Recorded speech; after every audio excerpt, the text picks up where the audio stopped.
नमस्कार दोस्तों, स्वागत है आपका मेरे YouTube चैनल आर के भक्ति में। भाइयों बहनों, मैं आज आपको गुरुवार व्रत कथा सुनाऊंगा। कृपया उसे ध्यानपूर्वक सुनें। जो भक्त हमारे चैनल पर नए आए हैं वो हमारे चैनल को सब्सक्राइब करें, वीडियो को लाइक करें और कमेंट में ओम नमो भगवते वासुदेवाय जरूर लिखें। बोलो विष्णु भगवान की जय, बोलो बृहस्पति देव की जय। प्राचीन समय की बात है, एक बड़ा प्रतापी तथा दानी राजा था। वह प्रत्येक गुरुवार को व्रत रखता एवं पूजा करता था। यह उसकी रानी को अच्छा न लगता, ना वह व्रत करते और ना ही किसी को एक पैसा दान में देते। राजा को भी ऐसा करने से मना किया करते। एक समय की बात है कि राजा शिकार खेलने वन को चले गए। घर पर रानी और दासी थी। उस समय गुरु बृहस्पति साधु का रूप धारण कर राजा के दरवाजे पर भिक्षा मांग लिया। साधु ने रानी से भिक्षा मांगी तो वह कहने लगी, हे साधु महाराज, मैं इस दान और पुण्य से तंग आ गई हूँ। आप कोई ऐसा उपाय बताइए जिससे यह सारा धन नष्ट हो जाए और मैं आराम से रह सकूं। साधु रूपी बृहस्पति देव ने कहा, देवी तुम बड़ी विचित्र हो। संतान और धन से कोई दुखी होता है। अगर तुम्हारे पास धन अधिक है तो इसे शुभ कार्यों में लगाओ जिससे तुम्हारे दोनों लोग सुधरे। परंतु साधु की इन बातों से रानी खुश नहीं हुई। उसने कहा, मुझे ऐसे धन की आवश्यकता नहीं जिसे मैं दान में दूं तथा जिसको संभालने में ही मेरा सारा समय नष्ट हो जाए। साधु ने कहा, यदि तुम्हारी ऐसी ही इच्छा है तो जैसा मैं तुम्हें बताता हूँ तुम वैसा ही करना।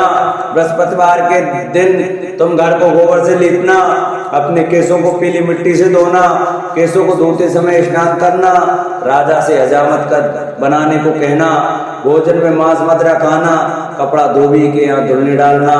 इस प्रकार 7 बृहस्पतिवार करने से तुम्हारा समस्त धन नष्ट हो जाएगा। इतना कहकर साधु बने बृहस्पति देव अंतर ध्यान देंगे। साधु के अनुसार करते हुए रानी को केवल 3 बृहस्पतिवार ही बीते थे कि उसकी समस्त धन संपत्ति नष्ट हो गई। भोजन के लिए परिवार तरसने लगा। एक दिन राजा रानी से बोला, हे रानी तुम यहीं रहो, मैं दूसरे देश को जाता हूँ क्योंकि यहाँ पर मुझे सभी लोग जानते हैं, इसलिए मैं कोई छोटा कार्य नहीं कर सकता। ऐसा कहकर राजा प्रदेश को चला गया। वहां वह जंगल से लकड़ी काट कर लाता और शहर में बेचता। इस तरह वह अपना जीवन व्यतीत करने लगा। इधर राजा के बिना रानी और दासी दुखी रहने लगे। एक समय जब रानी और दासी को 7 दिन बिना भोजन के रहना पड़ा तो रानी ने अपने दासी से कहा, हे दासी, पास ही के नगर में मेरी बहन रहती है, वह बड़ी धनवान है, तू उसके पास जा और कुछ ले आ ताकि थोड़ा बहुत गुजर बसर हो जाए। दासी रानी की बहन के पास गई। उस दिन बृहस्पतिवार था। रानी की बहन उस समय बृहस्पतिवार की कथा सुन रही थी। दासी ने रानी की बहन को अपनी रानी का संदेश दिया, लेकिन रानी की बहन ने कोई उत्तर नहीं दिया। जब दासी को रानी की बहन से कोई उत्तर नहीं मिला तो वह बहुत दुखी हुई, उसे क्रोध भी आया। दासी ने वापस आकर रानी को सारी बात बता दी। सुनकर रानी ने अपने भाग्य को कोसा। उधर रानी की बहन ने सोचा कि मेरी बहन की दासी आई थी परंतु मैं उससे नहीं बोली, इससे वह बहुत दुखी हुई होगी। कथा सुनकर और पूजन समाप्त कर वह अपनी बहन के घर गई और कहने लगी, हे बहन, मैं बृहस्पतिवार का व्रत कर रही थी, तुम्हारी दासी गई, परंतु जब तक कथा होती है तब तक न तो उठते हैं और न बोलते हैं, इसलिए मैं नहीं बोली। कहो दासी क्यों गई थी? रानी बोली, बहन हमारे घर अनाज नहीं था। ऐसा कहते कहते रानी की आंखें भर आईं। उसने दासी समेत भूखा रहने के बाद भी अपनी बहन को बता दिया। रानी की बहन बोली, बहन देखो, बृहस्पति देव भगवान सबकी मनोकामना पूर्ण करते हैं। देखो शायद तुम्हारे घर में अनाज रखा होगा। यह सुनकर दासी घर के अंदर गई तो उसे एक घड़ा अनाज का भरा हुआ मिला। उसे बड़ी हैरानी हुई क्योंकि उसे एक बर्तन देख लिया था। उसने बाहर आकर रानी को बताया। दासी रानी से कहने लगी, हे रानी, जब हमको भोजन नहीं मिलता तो हम व्रत ही तो करते हैं, इसलिए क्यों ना इनसे व्रत और कथा की विधि पूछ ली जाए, हम भी व्रत किया करेंगे। दासी के कहने पर रानी ने अपनी बहन से बृहस्पतिवार के व्रत की बारे में पूछा। उसकी बहन ने बताया, बृहस्पतिवार के व्रत में चने की दाल और मुनक्का से विष्णु भगवान का केले की जड़ में पूजन करें तथा दीपक जलाएं, पीला भोजन करें तथा कथा सुनें। इससे गुरु भगवान प्रसन्न होते हैं, मनोकामना पूर्ण करते हैं। व्रत और पूजन की विधि बताकर रानी की बहन अपने घर लौट आई। रानी और दासी दोनों ने निश्चय किया कि बृहस्पति देव भगवान का पूजन जरूर करेंगे। 7 रोज बाद जब बृहस्पतिवार आया तो उन्होंने व्रत रखा। गुड़साल में जाकर चना और गुड़ बीन लाई तथा उसकी दाल से केले की जड़ तथा विष्णु भगवान का पूजन किया। अब पीला भोजन कहाँ से आए? दोनों बड़ी दुखी हुई, परंतु उन्होंने व्रत किया था, इसलिए बृहस्पति देव भगवान प्रसन्न थे।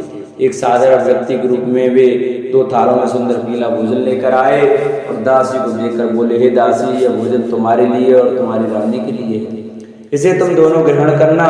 दासी भोजन पाकर बहुत प्रसन्न हुई। उसने रानी को सारी बात बताई।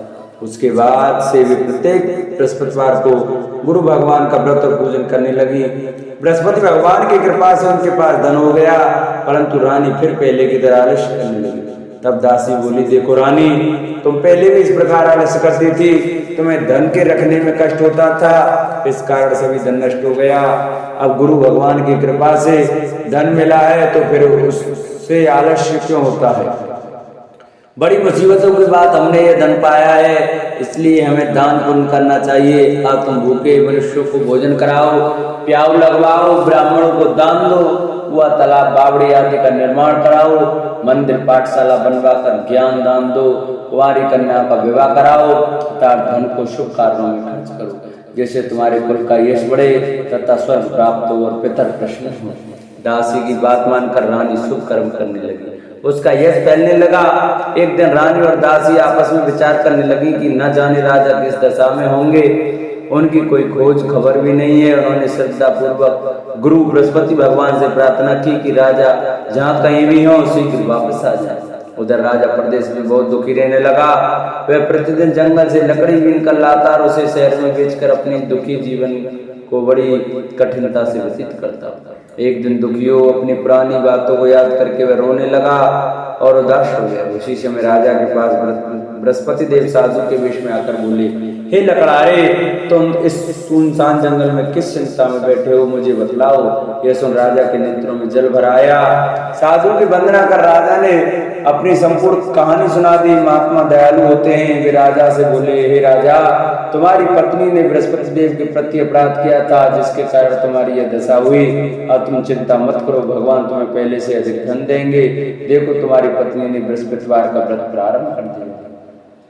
अब तुम भी बृहस्पतिवार का व्रत करके चने की दाल व गुड़ जल के लोटे में डालकर केले का पूजन करो। फिर कथा कहो या सुनो, भगवान तुम्हारी सब मनोकामना पूर्ण करेंगे।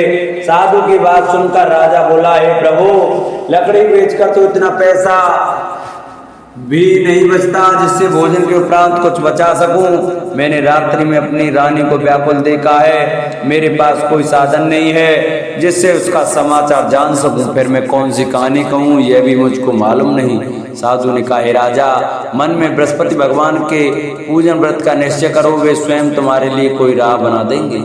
बृहस्पतिवार के दिन तुम रोजाना की तरह लकड़ियां लेकर शहर में जाना। तुम्हें रोज से दुगना धन मिलेगा, जिससे तुम भली भांति भोजन कर लोगे तथा बृहस्पति देव की पूजा का सामान भी आ जाएगा। धीरे धीरे समय व्यतीत होने पर फिर बृहस्पतिवार का दिन आया। राजा जंगल से लकड़ी काटकर शहर में बेचने गया। उसे उस दिन और दिनों से अधिक धन मिला। राजा ने चना गुड़ आदि लाकर बृहस्पतिवार का व्रत किया। उस दिन से उसके सभी क्लेश दूर हुए। परंतु जब अगले गुरुवार का दिन आया तो वह बृहस्पतिवार का व्रत करना भूल गया। इस कारण बृहस्पति भगवान नाराज हो गए। उस दिन उस नगर के राजा के विशाल यज्ञ का आयोजन किया था तथा अपने समस्त राज्य में घोषणा करा दी कि सभी मेरे यहाँ भोजन करने आवें, किसी के घर चूल्हा न जले। इसे आज्ञा को जो न मानेगा उसको फांसी दे दी जाएगी। राजा की आज्ञा अनुसार राज्य के सभी बासी राजा के भोज में सम्मिलित हुए, लेकिन लकड़हारा कुछ देर से पहुंचा, इसलिए राजा उसको अपने साथ महल में ले गए। जब राजा लकड़हारे को भोजन करा रहे थे तो रानी की दृष्टि उस खूंटी पर पड़ी जिस पर उसका हार लटका हुआ था। उसे हार खूंटी पर लटका दिखाई नहीं दिया। रानी को निश्चय हो गया कि मेरा हार इस लकड़हारे ने चुरा लिया है। उसी समय सैनिक बुलवाकर उसको जेल में डलवा दिया। लकड़हारा जेल में विचार करने लगा कि न जाने कौन से पूर्व जन्म के कर्म से मुझे यह दुख प्राप्त हुआ है, और जंगल में मिले साधु को याद करने लगा। तत्काल बृहस्पति देव साधु रूप में प्रकट हो गए और कहने लगे, अरे मूर्ख, तूने बृहस्पति देवता की कथा नहीं की, उसी कारण तुझे ये दुख प्राप्त हुआ है। अब चिंता मत कर, बृहस्पतिवार के दिन जेल खाने के दरवाजे पर तुझे 4 पैसे पड़े मिलेंगे, उनसे तू बृहस्पतिवार की पूजा करना तो तेरे सभी कष्ट दूर हो जाएंगे। अगले बृहस्पतिवार उसे जेल के द्वार पर 4 पैसे मिले। राजा ने पूजा का सामान मंगवाकर कथा कही और प्रसाद बांटा। उसी रात्रि में बृहस्पति देव ने उस नगर के राजा को स्वप्न में कहा, हे राजा, तूने जिसे जेल में बंद किया है उसे कल छोड़ देना, वह निर्दोष है। राजा प्रातःकाल उठा, खूंटी पर हार टंगा देखकर लकड़हारे को बुलाकर क्षमा मांगी तथा राजा के योग्य सुंदर वस्त्र आभूषण भेंट कर उसे विदा किया। गुरुदेव की आज्ञा अनुसार राजा अपने नगर को चल दिया। राजा जब नगर के निकट पहुंचा तो उसे बड़ा ही आश्चर्य हुआ। नगर में पहले से अधिक बाग, तालाब और कुएं तथा बहुत सी धर्मशालाएं, मंदिर आदि बने हुए थे। राजा ने पूछा कि यह किसका बाग है, धर्मशाला है? तब नगर के लोग कहने लगे कि यह सब रानी और दासी द्वारा बनाए गए हैं। राजा को आश्चर्य हुआ और गुस्सा भी आया कि उसकी अनुपस्थिति में रानी के पास धन कहां से आया हुआ। जब रानी ने यह खबर सुनी कि राजा आ रहे हैं तो उसने अपनी दासी से कहा, हे दासी, देख, राजा हमको कितनी बुरी हालत में छोड़ के गए थे, वह हमारी ऐसी हालत देखकर लौट न जाए, इसलिए तू दरवाजे पर खड़ी हो जा। रानी के आज्ञा अनुसार दासी दरवाजे पर खड़ी हो गई और जब राजा आए तो उन्हें अपने साथ महल में लगा लाया। जब राजा ने क्रोध करके अपनी तलवार निकाली और पूछने लगा, बताओ यह धन तुम्हें कैसे प्राप्त हुआ? तब रानी सारी कथा कह सुनाई। राजा ने निश्चय किया कि मैं रोजाना दिन में 3 बार कहानी कहूंगा और रोज व्रत किया करूंगा। अब हर समय राजा के दुपट्टे में चने की दाल बंधी रहती तथा दिन में 3 बार कथा करता। एक रोज राजा ने विचार किया कि चलो अपनी बहन के यहाँ हुआ हूँ। इस तरह का निश्चय कर राजा घोड़े पर सवार हो अपनी बहन के यहाँ चल दिया। मार्ग में उसने देखा कि कुछ आदमी एक मुर्दे को लिए जा रहे हैं। उन्हें रोककर राजा कहने लगे, अरे भाइयों, मेरी बृहस्पतिवार की कथा सुन लो। वे बोले, लो, हमारा तो आदमी मर गया है, इसको अपनी कथा की पड़ी है। परंतु कुछ आदमी बोले, अच्छा कहो, हम तुम्हारी कथा भी सुनेंगे। राजा ने दाल निकाली और कथा कहनी शुरू कर दी। जब कथा आदि हुई तो मुर्दा हिलने लगा और जब कथा समाप्त हो गई तो राम राम कह के मुर्दा खड़ा हो गया। राजा आगे बढ़ा, उसे चलते चलते शाम हो गई। आगे मार्ग में उसे एक किसान खेत में हल चलाता मिला। राजा ने उससे कथा सुनने का आग्रह किया, लेकिन वह नहीं माना। राजा आगे चल पड़ा। राजा के हटते ही बैल पछाड़ खाकर गिर गए तथा किसान के पेट में बहुत जोर से दर्द होने लगा। उसी समय किसान की मां रोटी लेकर आई। उसने जब देखा तो अपने पुत्र से सब हाल पूछा। बेटे ने सभी हाल बता दिया। बुढ़िया दौड़ी दौड़ी उस घुड़सवार के पार पहुंची और उससे बोली, मैं तेरी कथा सुनूंगी, तू अपनी कथा मेरे खेत पर ही चल कर कहना। राजा लौटकर बुढ़िया के खेत पर जाकर कथा कही, जिससे सुनते ही बैल खड़े हो गए तथा किसान के पेट का दर्द भी बंद हो गया। राजा अपनी बहन के घर पहुंच गया। बहन ने भाई की खूब मेहमानी की। दूसरे रोज प्रातःकाल राजा जागा तो वह देखने लगा कि सब लोग भोजन कर रहे हैं। राजा ने अपनी बहन से जब पूछा, ऐसा कोई मनुष्य है जिसने भोजन नहीं किया हो, जो मेरी बृहस्पतिवार की कथा सुने? बहन बोली, हे भैया, यह देश ऐसा ही है, यहाँ लोग पहले भोजन करते हैं, बाद में कोई अन्य काम करते हैं। फिर वह एक कुमार के घर गई जिसका लड़का बीमार था। उसे मालूम हुआ कि उसके यहाँ 3 दिन से किसी ने भोजन नहीं किया है। उसके यहाँ 3 दिन से भोजन किसी ने नहीं किया है। रानी ने अपने भाई की कथा सुनने के लिए कुमार से कहा। वह तैयार हो गया। राजा ने जाकर बृहस्पतिवार की कथा कही, जिसको सुनकर उसका लड़का ठीक हो गया। अब तो राजा की प्रशंसा होने लगी। एक दिन राजा ने अपनी बहन से कहा, हे बहन, मैं अब अपने घर जाऊंगा, तुम भी तैयार हो जाओ। राजा की बहन ने अपनी सास से अपने भाई के साथ जाने की आज्ञा मांगी। सास बोली, हाँ चली जा, मगर अपने लड़के को मत ले जा, क्योंकि तेरे भाई की कोई संतान नहीं है। बहन ने अपने भाई से कहा, हे भैया, मैं तो चलूंगी, मगर कोई बालक नहीं जाएगा। अपनी बहन को भी छोड़कर दुखी मन से राजा अपने नगर को लौट आया। राजा ने अपनी रानी से सारी कथा बताई और बिना भोजन किए वे सैया पर लेट गए। रानी बोली, हे प्रभु, बृहस्पति देव ने हमें सब कुछ दिया है, वे हमें संतान अवश्य देंगे। उसी रात बृहस्पति देव ने राजा को स्वप्न में कहा, हे राजा उठ, सभी सोच त्याग दे, तेरी रानी गर्भवती है। राजा को यह जानकर बड़ी खुशी हुई। 9वें महीना रानी के गर्भ से एक सुंदर पुत्र पैदा हुआ। तब राजा बोला, हे रानी, स्त्री बिना भोजन के रह सकती है, परंतु बिना कहे नहीं रह सकती। जब मेरी बहन आए तो तुम उससे कुछ मत कहना। रानी ने हाँ कर दी।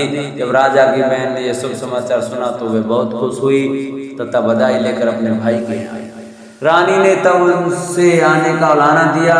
जब भाई अपने साथ ला रहे थे तब टाल गई, उनके साथ न आई और आज अपने आप ही भागी, बिना बुलाए आ गई। तो राजा की बहन बोली, भाई भाभी, मैं इस प्रकार ना कहती तो तुम्हारे घर औलाद कैसे होती। बृहस्पति देव सभी मनोकामनाएं पूर्ण करते हैं। जो सद्भावना पूर्वक बृहस्पतिवार का व्रत करता है एवं कथा पढ़ता अथवा सुनाता है और दूसरों को सुनाता है, हे बृहस्पति देव उसकी सभी मनोकामनाएं पूरी करते हैं, उनकी सदैव रक्षा करते हैं। जो संसार में सद्भावना से गुरुदेव का पूजन एवं व्रत सच्चे हृदय से करते हैं, उनकी सभी मनोकामना वैसे ही पूर्ण होती हैं जैसी सच्ची भावना से रानी और राजा ने बृहस्पति देव की कथा का गुणगान किया तो उनकी सभी इच्छाएं बृहस्पति देव जी ने पूर्ण की। अनजाने में भी बृहस्पति देव की उपेक्षा ना करें, ऐसा करने से सुख शांति नष्ट हो जाती है।